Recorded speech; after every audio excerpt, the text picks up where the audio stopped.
What's going on, y'all? Alright, so this is Real Housewives of Potomac, Season 3, Episode 2. Alright, so the episode starts out with Monique and Karen. Karen visits Monique's 5-bedroom Potomac house, okay? And she pulls up in her Jag. Karen does. Okay, and so of course materialistic Monique is all on it. And she is like, "Oh girl, this is nice. Yeah, this is nice." Karen hops out in some damn fuchsia striped leotard with the and so they go in and they kicking it, they talking. Karen in her confessional says she is proud of Monique because she's making it happen in Potomac where not many black folks do. Listen, the thing about that is, like, you, to me, are trying to make yourself part of a club that's always going to be exclusive. I don't care how much money you have, what zip code you live in. That zip code is always, that club is going to always be exclusive, honey. And I don't care where you position yourself or how you position yourself. It is what the fuck it is. Okay, cool. You in Potomac, bravo. But bitch, Karen mind is just on some other shit. We'll talk about her in a minute, but they talk, and of course Karen's tax situation. You notice I said Karen's because it's hers just as much as it is Ray's. I don't give a fuck what she say. So they talking about it, and Monique was actually the one that brought it up. So Karen saying her world crumbled underneath her, and child, why did your world crumble underneath you, Karen? Because as far as you're concerned, Karen is debt-free and loaded. So why is your world crumbling, bitch? Why is your world crumbling? Karen get on my nerves. Karen and Monique's ass. Materialistic Monique, because if you notice, they went to this bliss brunch that Ashley was having. And Monique was talking to one of the ladies, and the lady was talking about a nonprofit that accepts donations, and they were looking for clothing donations. And Monique was like, "Yeah, my husband has those big contractor bags. He has like 6 of those full of stuff, full of suits that he has and he can donate." So I know that's a small something that went on in the episode, but because Monique is so braggadocious, I felt like I needed to bring that up. Because, bitch, why you couldn't just tell the lady, "Oh, we have plenty of stuff we can donate"? It's like Monique takes every opportunity she can to boast about some shit that she has, and she's just more and more unlikable. The more I watch her, she's just more and more unlikable. She's a very pretty lady, but she's just unlikable. And to see her sit there chatting it up with that chick, Candy Ace, that's how her name is spelled, Candy Ace. To see her sitting there chatting it up, and just, that shit was so fake. And I don't like Monique no more. So then, staying with Monique, if y'all notice, also at the Bliss brunch, she sits her funky ass down and decides to bring up the conversation that she and Karen had. Now, remember when she was sitting there talking to Karen, she made it seem like she was genuinely concerned. And Karen said, "It's nice to not be judged." But bitch, little do you know, Monique was sitting there in her mind the whole entire time, just reading and calculating how she could go back and dish you, okay? And that's what she did, because she went right back to all them folks at that Bliss brunch and brought up how Karen pulled up in that Jag. And she, in her confessional, Monique, shading Karen, talking about, yeah, if I owed millions of dollars in taxes, I wouldn't be buying no Jaguar. Bitch, yes you would. Cause you're a materialistic. Yeah, you would. And it also came up about how Karen and Ray don't share bank accounts because Karen shared that with Monique when she was at her house. So Monique says, oh, well, Chris is the breadwinner, but I'm the manager. And I guess to just kind of further put it out there about how much that situation is just off, because it's something shady about Karen and Ray's situation because they don't share a bank account because there's no trust between them. I mean, bitch, I can't speak about it because I ain't married. I ain't never been married. I don't know. I think that, you know, if I were to be married, I would think that there would be probably a shared account for household expenses, mortgage, rent, whatever, utilities. It would be a shared account for that type of stuff. Everything else that falls outside of that, like my personal expenses, the things that I do, like my nails, getting my nails done and whatever other stuff like that, I would maintain my own finances for those purposes. But, you know, I don't know. I can't speak about how Ray and Karen handle their money because, bitch, I don't have that much money. So, and I ain't married, so whatever. It is what it is. But for Monique to be speaking about that shit like she's the authority on it because Chris lets her spend his money is just shady. And that's why I don't like Monique anymore. So she brings that up, the Jaguar, to them sitting there at that brunch, and everybody's talking about it. Okay. So, okay, cool. Whatever. Let's see. Let's go back a second. Robin and Juan are moving. Giselle goes over and visits Robin at her house in Hanover. And they're just sitting there making small talk for a second. And Robin, okay, they're talking about the move. And then Giselle was like, yeah, you know, when you moved in here, I was kind of like confused because Robin said the space was cramped. And then so that's when Giselle jumps in and says she was confused about why they moved into that space, bitch, because they was struggling financially. They had to downsize and do what they had to do. Giselle is another one.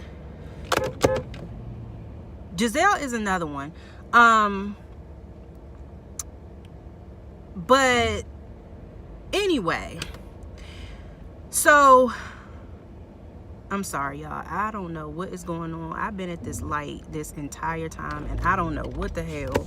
This light is just completely too long, but I'm about to take it. So anyway, sorry about that, y'all. I was at that light for damn near 10 minutes sitting. But anyway, Robin is moving around the corner to another house in that same area, a bigger space in that same area, she and Juan. And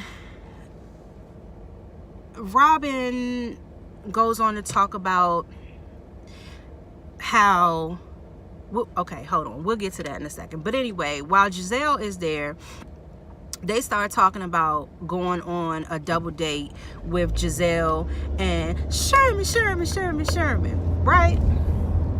And Robin says it would be good for them to go do that. I guess to just be doing couple shit. But girl, Robin, I like Robin, but going on a double date is not going to add any value to you and Juan's non-relationship. It's just not.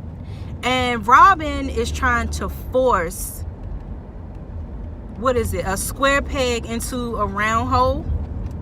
Okay? Which is just, it's just really doing her, like I said in the first episode review, it's really doing her a disservice, because you can't make no man want you. And Juan probably just going along for the ride for the moment, but as soon as some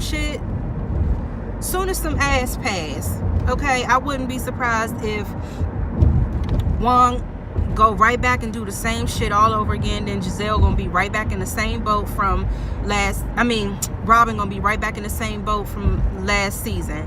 So anyway, that was their conversation. And later on in the episode, while they're packing up the house, Robin is saying how she misses being an NBA wife, because she used to spend thousands of dollars just for folks to come pack up the house, and thinking to herself, oh my God, people actually do this. Yeah, Robin, I did it what?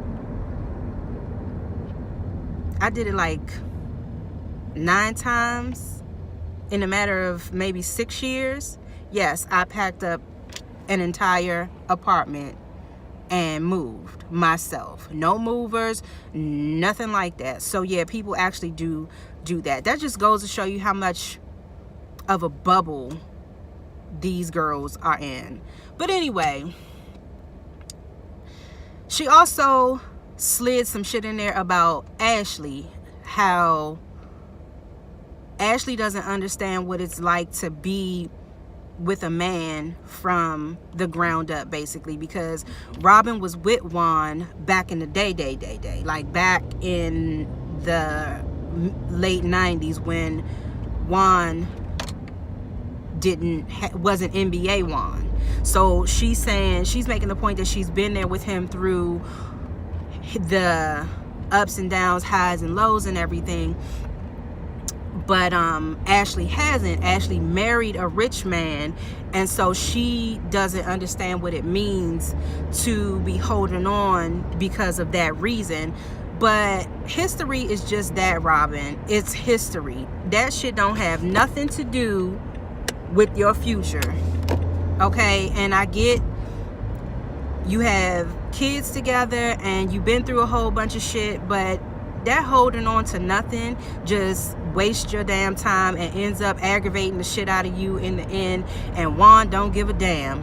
Juan gonna mosey on about his business and not give 2 fucks about you. He said it last season. If it wasn't for those 2 kids, he wouldn't be with your ass. So anyway, that's that. Ashley, like I said, is still doing her thing at Oz, trying to manage the business dealings of Oz, and she has the Bliss brunch, and that's again where we meet Candy Ace. Ashley threw some shade about their pageant life and whatever, and then, you know, the situation, the conversation came up about Karen, and Ashley's ass in her confessional talking about, oh, we don't want Karen anymore, we want Karen. Girl, sit your kangaroo pouch ass down, okay? Anyway, let's see. Y'all, I be talking so much shit. So anyway, let's see.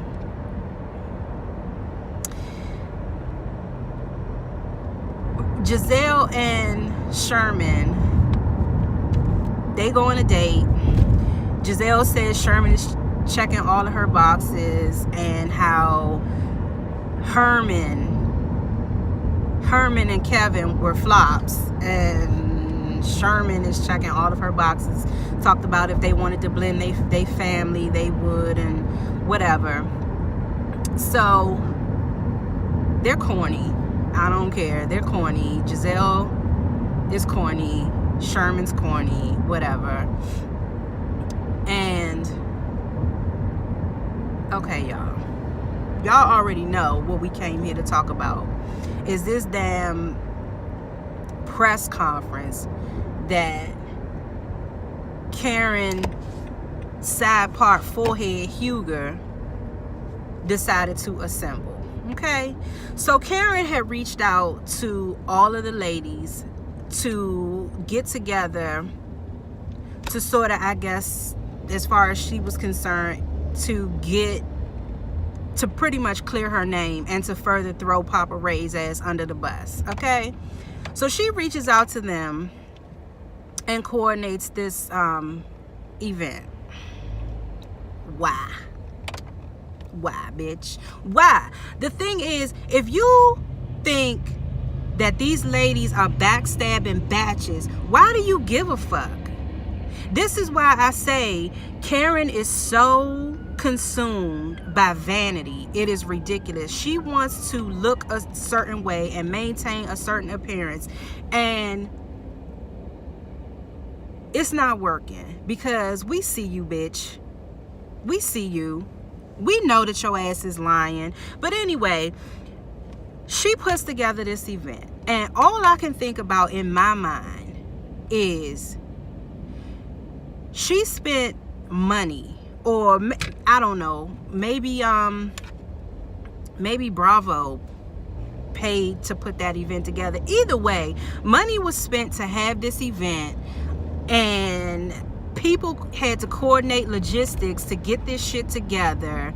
The space had to, they had to reserve the space. They had to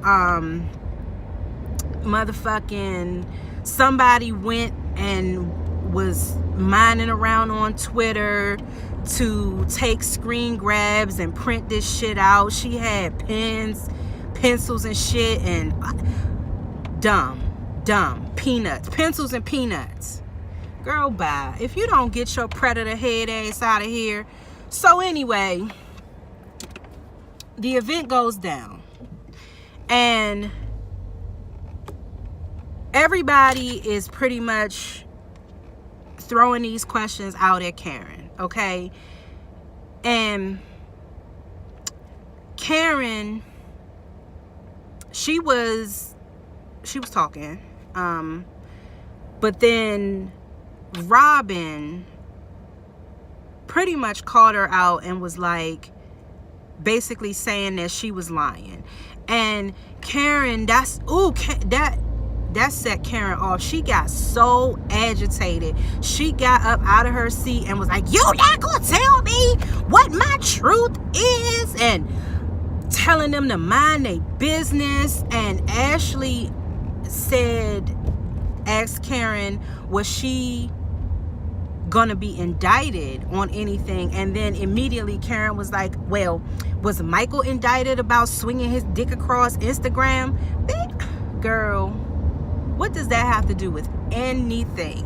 What does that have to do with anything? And this is another thing I don't understand, is if you take the initiative to so-called clear your name and you invite these women, and you invite them to this table, they're going to be digging at you. So first of all, how can you sit there and get defensive like that and then also end up telling them to mind their business? Bitch, what you mean mind your business? You called us here. You told us to come here. So if you wanted them to mind their business, Karen, why did you go the extra step to do this? And I'm gonna need Karen to relax on the damn jumpsuits, okay? Because that camo jumpsuit with that waist cinching belt and that horrible ass whatever that shit was on her head.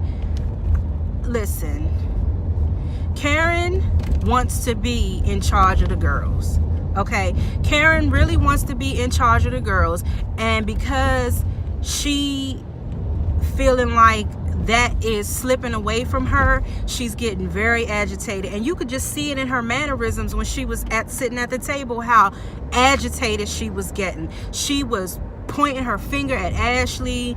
She had her hands all going and rolling her eyes, and she was just so out of sorts because her ass was in the hot seat that she put her own self in.